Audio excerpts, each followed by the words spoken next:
प्रणय, मैं आपके पास आती हूँ क्योंकि आप तो ताइवान रह कर भी आए हैं एक लंबे समय तक। जिस तरीके से आपने वहां से हमारा ग्राउंड रिपोर्ट हम तक, हमारे दर्शकों तक पहुंचाई, ये बताइए कि ये जो चीन का ये कदम है कि अपने ही सैनिकों पर, अपनी सेना पर भरोसा ना करना, उनकी ब्रेन मैपिंग कराना, उनकी जासूसी करवाना, इसे कैसे देखा जाए? ये वही है जो गलवान में हुआ था, उसी से डरा हुआ है क्या चीन कि अपने सैनिकों पर भरोसा नहीं?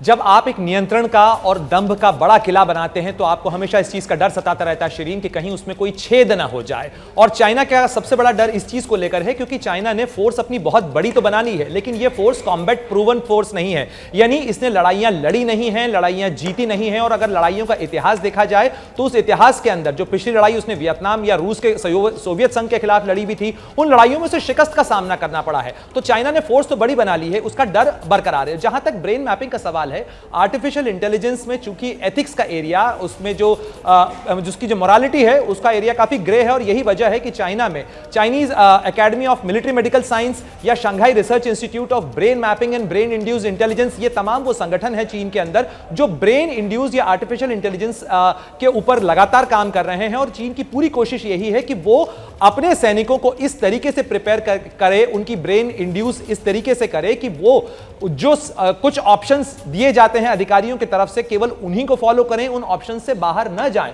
क्योंकि हमेशा उसे इस चीज का डर सताता है कि कहीं ऐसा ना हो कि चीजें उसके कंट्रोल से बाहर हो जाएं, और ये उसी चीज का सबूत है। और जहां तक चीन का सवाल है, उसने दुनिया की बहुत बड़ी फौज बनाई है संख्या के टर्म्स में, लेकिन उसको युद्ध के मैदान में किस तरीके से कारगर बनाया जा सकता है, क्योंकि ये जो टारगेट्स उसने रखे हैं कि चीन को 2049 तक वो ताइवान को हासिल कर लेगा या वो वर्ल्ड पावर बनेगा, तो उसके अंदर उसकी सेना की बड़ी भूमिका होगी। और सेना जिसने लड़ाई न लड़ी हो उसको इसी तरीके से तैयार करने की कोशिश की जा सकती है। लेकिन ये सारी चीजें मशीन पर तो हुई हैं, अभी तक टेबल पर हुई होंगी, लेकिन युद्ध के मैदान में बहुत सारी चीजों का पाला जो है वो विरोधी की ताकत से तय होता है। और ऐसे में चीन के सामने चुनौती ज्यादा बड़ी है, चुनौती बहुत बड़ी है, और इसीलिए वो कोई भी कदम जो रख रहा है वो फूंक फूंक कर रख रहा है। कर्नल शैलेंद्र का एक बार मैं फिर से रुक कर लेती हूँ। शैलेंद्र सर, आपसे संपर्क टूट गया था, अपनी बात भी पूरी कीजिएगा, क्योंकि बहुत बड़ी बात आप ये कह रहे थे कि ये तो भरोसा है कि वो तो पीछे हटेंगे ही अगर युद्ध मैदान में उतरे तो उनके सैनिक।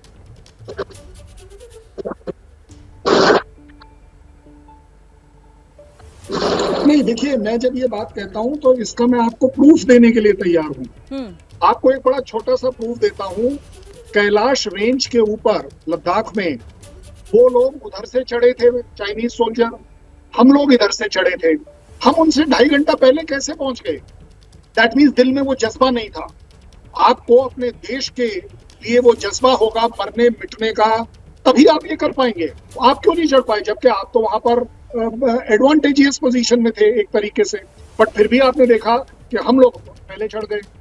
इसी तरह अगर आपको मैं गलवान का एग्जांपल जो मैं दे रहा हूँ वो सिर्फ इसलिए दे रहा हूँ कि उसने वहां देखा कि लड़ाई जो आपने सोची थी वो लड़ाई वैसे नहीं हुई, है तो हाथों की लड़ाई हो गई और आपके सोल्जर्स इसलिए तितर बितर हो गए।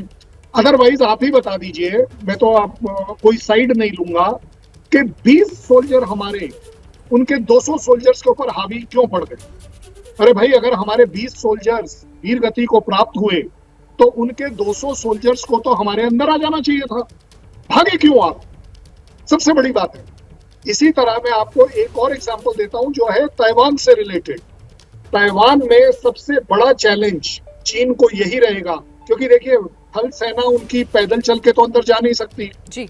इसका मतलब एयरफोर्स, मिसाइल्स और शिप, ये 3 तरीकों से आप अंदर जाएंगे। चलिए एक एग्जांपल लेकर चलते हैं कि आपने मिसाइल ऑफिसर को बोला कि ताइपी में मिसाइल छोड़िए, लेकिन ताइपी में उस मिसाइल ऑफिसर का मॉरल वैल्यूज बोलते हैं कि भाई मैं क्यों छोड़ूं, हो सकता है वो बटन ना दबे।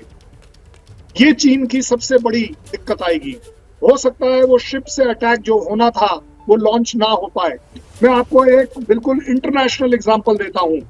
एक एयरक्राफ्ट से जब आप फायर कर रहे होते हैं तो ये अल्टीमेट डिसीजन होता है पायलट का कि वो ओवरराइड करेगा कि नहीं। एक पायलट जो ताइपी में या ताइवान के किसी भी जगह पर जब बम गिराने आ रहा है और उसे वहां दिखते हैं सिविलियंस, हो सकता है वो ना करे क्योंकि उसकी मोरालिटी, ह्यूमैनिटी जग रही है। इसी तरह अगर आपने जमीन के ऊपर पैराट्रूपर्स भेजे हैं और उनको बोला है चलिए जी आप सिटी के अंदर जाकर और उस पर कब्जा करिए, और जब वो सिटी में घुसते हैं और देखते हैं कि बच्चे हैं वहां स्कूल के, औरतें हैं, निहत्थे लोग हैं, हो सकता है वो फायर करने के बजाय उल्टा मुड़ जाए। क्या मजबूरी है मेरी, बताइए। मैं अभी आपको बताती हूँ कि मैंने ओए होए होए होए होए, नमकीन के चटकारे लेते हुए टकटकी मार के डिबेट शो को पॉज रिपीट कर कर के देख रहे हैं जोगिंदर जी। इनकी तरह आप भी देखें अपनी फेवरेट डिबेट्स को रिपीट कर और डाउनलोड कीजिए एबीपी लाइव ऐप अपने स्मार्ट टीवी पर।